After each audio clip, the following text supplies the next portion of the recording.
Hi everyone, it's Andrew here. This is going to be my second attempt hopefully at making this video because I got interrupted the last time. Basically it's going to be, because we're getting near winter now, we're getting into the cold weather season. This video is going to be run down on what I think constitutes as making a breakdown kit or winter driving kit. It's my own personal choice what I would use or what I'd recommend, because I think everything has its purpose, what I'm going to stress in the video. The kit itself is not a complete one, nor is it anything I'd suggest keeping as your own, because everyone has their own kits, but this, as I've mentioned, constitutes as what I think should make up a good kit. And also what I'm going to do in this video is give a rundown over 5 different subjects, hopefully, over different things you can consider when driving in winter weather or cold weather like this as such. Your kits themselves always have to be adapted to the situation that you're in with your videos, with your vehicle and your driving. I may end up repeating myself a few times in this video over different subjects because it is something I'm thinking of on the spot in my head here, so I may end up repeating myself as I go over certain subjects that might remind us into other things as well. Now the subjects I'm going to cover is going to be vehicle condition, your equipment and accessories, you as a person, in the event of a breakdown, and obviously driving, sort of like how you can adapt it.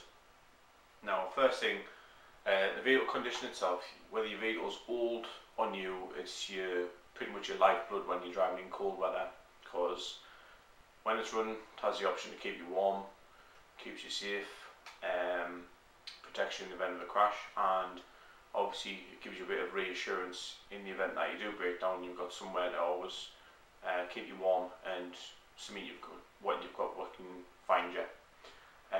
First thing to do, as mentioned, is make sure your vehicle is in a good condition for driving in this weather, because winter weather is notorious for putting extra strain on components such as your battery and your starter motor, and also you have a lot more potential for engine damage to occur in this weather due to either radiator water freezing or your engine seizing through burning oil due to being under load more.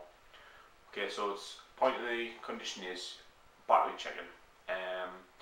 You can get your fluids and your battery checked at any local garage, or you should be able to anyway. Most of them do it for free to start with. If you're in the UK, I know QuickFit do this. So I think it's QuickFit or ATS Euromaster, something like that. But if you pop into a local garage and you can ask them to do a battery check, what this will do, it'll be basically monitoring your electrolyte levels and your battery condition overall. Because obviously when you're in really cold weather, your battery works by what's called CCAs, which is cold cranking amps. It's how much extra start and boost it can deliver when your vehicle is being started up. Generally the higher the better, because it provides more extra start and boost and for a longer sustained period of time. And obviously if your battery's in a good condition, you're not generally going to have a problem.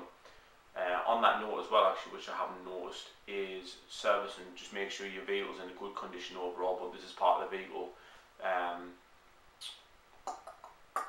condition what I'm discussing here.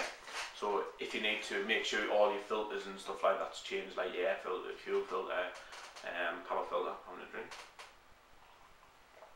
Yeah, if you drive a petrol car, make sure your spark plugs are in good condition. Same for if you are in a diesel, make sure your glow plugs are in good condition, because when you're on a diesel, they don't work like petrols where you have to have a continuous spark, but they do. Glow plugs are what actually starts up your car on a diesel and help start it, because they preheat. The plugs preheat and then they work on combustion. So if your car's getting really hard to start in cold weather, it could be your glow plugs are on the way out.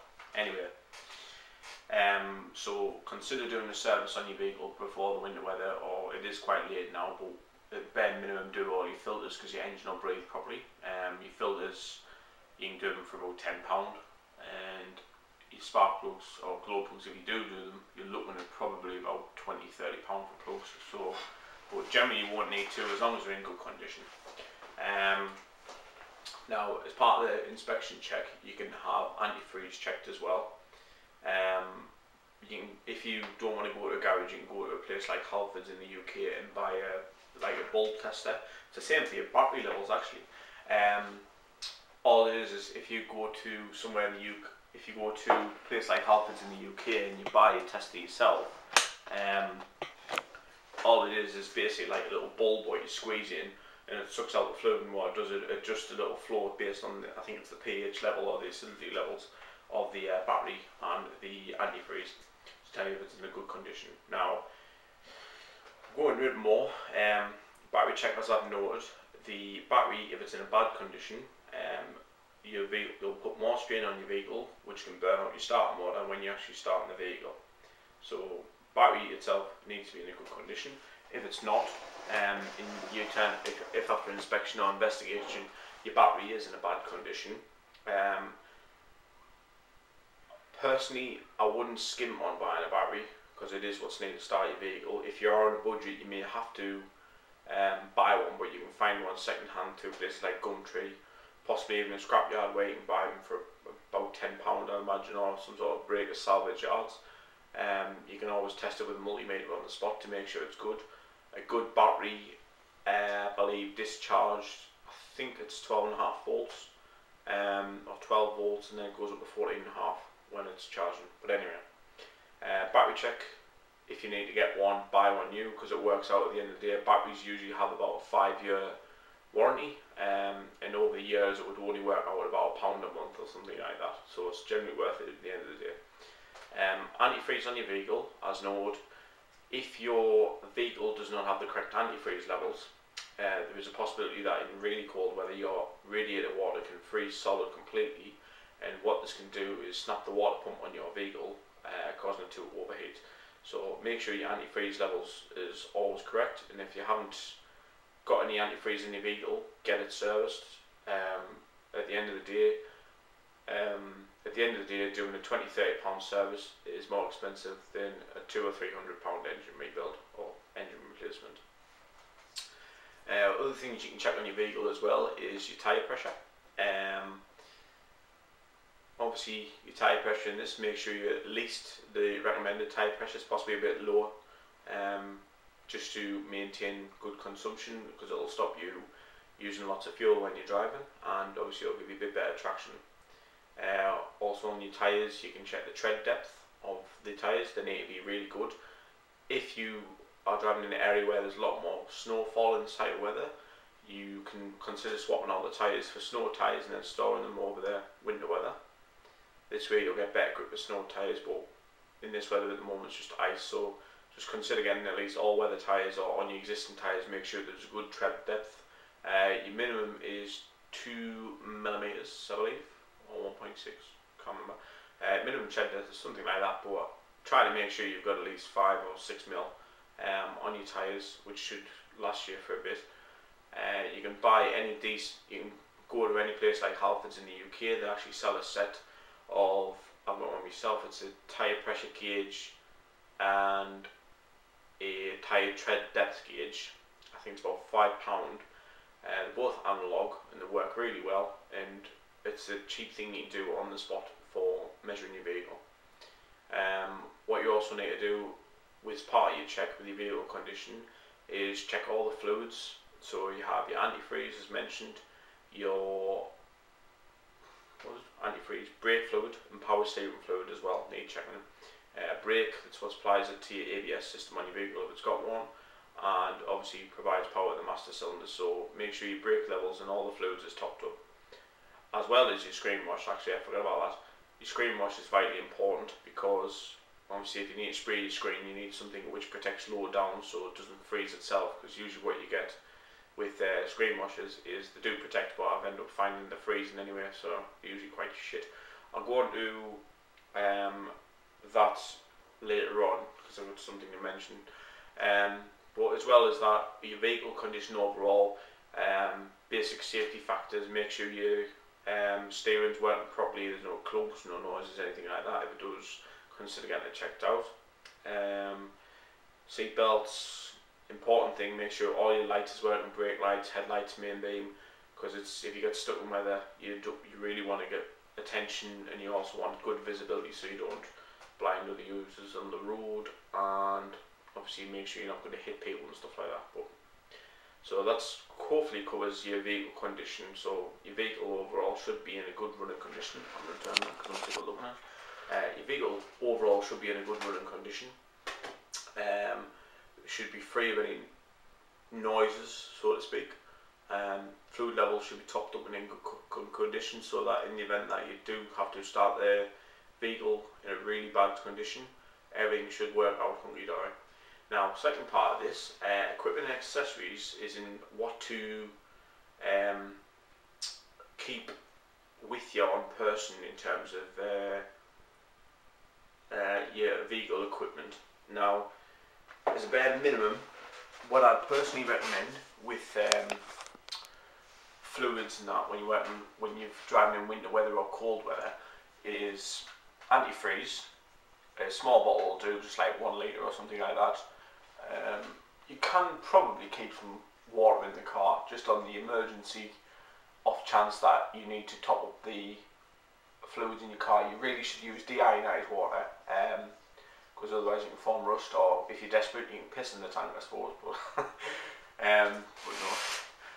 Yeah, so antifreeze, make sure you always keep a small bottle of that in the car. The antifreeze ratio in cold weather I think is 70-30, 70% water to 30% antifreeze. If it's really cold it can be 50-50 mix. I think it usually tells you on the antifreeze mixture bottle. But always, if you're driving something like a Volkswagen, making sure you get something that's rated towards your manufacturer's recommendations. Now, so as long as you keep a small bottle of antifreeze in your car, on the off chance that you don't have much, or on the off chance that you don't have much antifreeze in the vehicle, or it's freezing slightly, you can top it up a bit, which will always be useful. Only a small 1 litre, 2 litre bottle will be fine.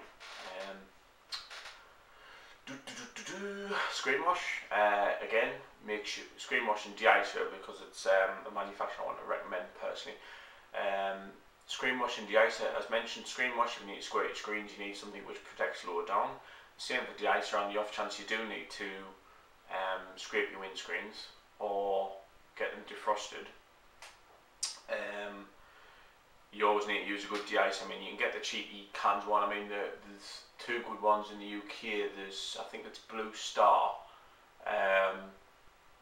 and there's some others like that. But the actual de-icer I recommend personally is made by a company called Prestone. I don't know if I can see it there. No, kind of the wrong way. But it's made by this. It's a company called Prestone. They make screenwash. It's easy to spot. It's in this yellowish bottle. This is from Asda. It was about £2, I think. They also do screenwash, which I think is about a £3 bottle. If you spot this, I do personally recommend it because I found it's brilliant. It's a concentrated formula. It protects down to -36. You've also got some adjustable options. It says for light frost, turn the nozzle to fan spray. Because I don't know if you can see it on this actually, but what there is on the edge of there's some little different indicators you can use. It says for light frost, turn the nozzle to fan spray, which squirts it outwards. For heavy ice and snow, score the area first with a scraper and spray liberally using the jet nozzle option.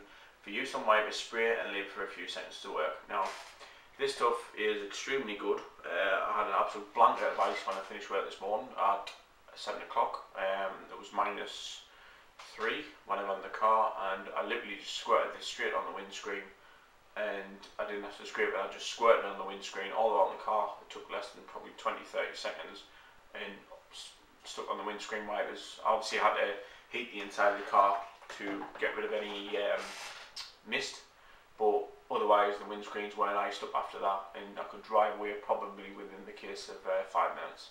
And for that much work it's really easy. Now, equipment and accessories, what I mentioned. Just like apologise, I'm tired because I've just finished work. You can also have your accessories, which I mentioned, is your pressure gauge and your tyre tread gauge. You can also have your ice scraper. Now, these ones are sort of a bit generic really. They do the job at the end of the day. You only scrape ice, but I mean, the one I like the most, I can't find it now, I've got it somewhere. What it is this part here was like a foam handle, and then you had a really wide head there, which was just clear plastic. Well, I always love that one. I can't remember where I got it now, but you can usually get these for about £1. They do the job, and just don't do something stupid like using your credit card, whatever you do, man. That's fucking idiot. Also, I'm not going to put in that or elsewhere. I may as well put in this. Also, as a note, I don't believe in it, but stop pouring fucking kettles on windscreens. At the end of the day, if you're going to do something like that, I wouldn't recommend doing it anyway, because at the end of the day, it only takes about 5 minutes to scrape your fucking cars. But if you're going to pour something on the windscreen, just use normal water, because normal water is above the temperature, or at least warm water, is above the temperature of freezing point, and you're not going to crack your windscreen. Whereas if you pour a hot kettle on your windscreen, yes, it does it, but you have the chance of your windscreen shattering from the abrupt temperature change. So don't fucking do it. But your car, your risk for all that give a shit. Anyway, vent over, because I'm sick of mentioning that to people. What else we got in the car? Accessories you can take. I haven't got everything with us at the time, but these are de-icer pads, which is what you can have in the heater in the car. Basically, if you don't want to wait, you can just basically take them out and rub your windscreen on your car, which will then obviously which will clear it up so you can drive. And if it does sort of mist up when you're driving, you can wipe it again, do it. But if you do the method I do, you spray your car, and while you're spraying your car, have your heaters on for doing your windscreen. Just keep it running, and it's fine generally. Also part of this kit. This isn't the full kit I've got, but for generally driving winter conditions, I bought this from Asda. Yeah, my snowman thing. It's basically a collapsible snow shovel. The actual snow shovel there is, I don't know if I've got tape measuring actually. The actual snow shovel is probably about 60 centimeters in length, and it extends to probably about 90 centimeters. Not much bigger, but it is collapsible and stores in your boot, so it does the job. But I'm just skimming all these topics, and then I'll go back to them if I remember any more information. You as a person, I've gone over the equipment and accessories, I think. As a person, if you're going to take anything with you, or what I think you should have when you are driving in this type of cold weather, bare essentials, you should have a woolly hat,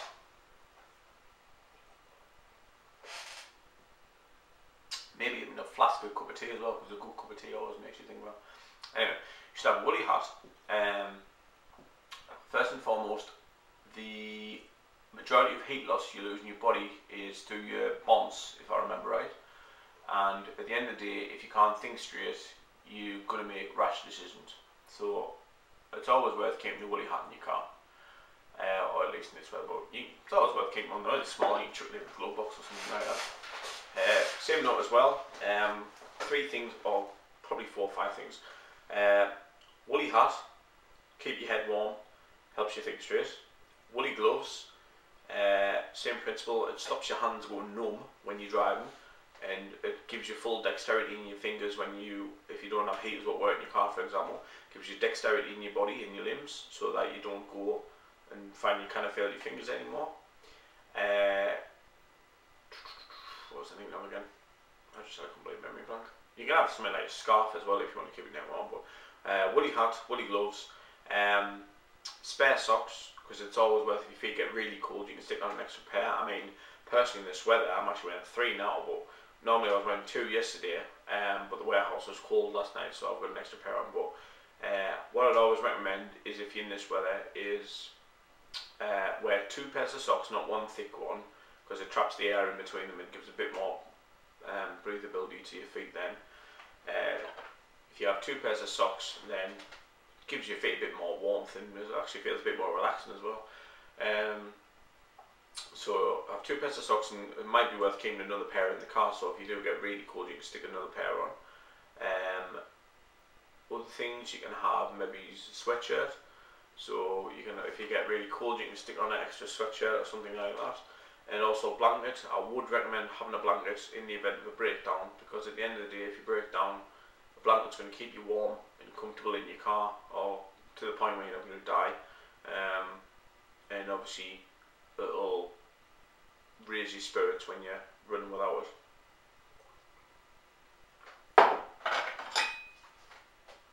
You get that tea finished cold. So I would recommend having a flask of tea if you need to. Always keeps you nice and cheery if you have a cup of tea when you chill. Anyway, now, so I go on that one next. I'll go on the next one. The fourth one on the 12 out is your overall driving condition. If you do end up driving on the roads, or you have to in this weather, I'm just going to adjust my camera. If you do end up driving on the roads in this weather, there's a few things which I'll probably recommend, which will probably be common sense to most people, but in your car, as mentioned earlier, your tyre pressures, but what you can actually do is slightly decrease your tyre pressure by 2 or 3 psi, not much, but excuse me, it'll help out. It will probably affect your fuel consumption slightly, but the lower tyre pressure, what it's doing is, if you imagine this is 50 psi here, your lower tyre pressure, your tyres are going to go down like that very slightly. So what it's doing at this bottom bit here is it's creating a greater surface area for your tyre to touch the road. So it gives you a bit that extra bit traction as well when you're on the road. So it might be worth considering lowering your tyre pressure. I'm not talking stupid amounts, I'm just talking about a couple of psi. General driving, if it is a snow condition, you need to ideally be in as high gear as possible. The reason for this is your engine's not developing as much torque, so you need to be in as high gear and low speed and low revs. So what it is your engine is developing the least amount of torque, but you're not gonna, like, if you try to pull away, you're not gonna exactly wheel spin all the time. So it's like when you drive around, try to maintain the highest gear possible, because what it does, it's putting the engine at the lowest load point where it's not going to end up wheel spinning or driving out of control. Plus you're also going at a slower speed, so it's a bit easy to maintain. If you're at a job, make sure you set off early. I've always been in the mentality of getting in a job early or setting off before I'm due to get there, so I get there on time and way before it.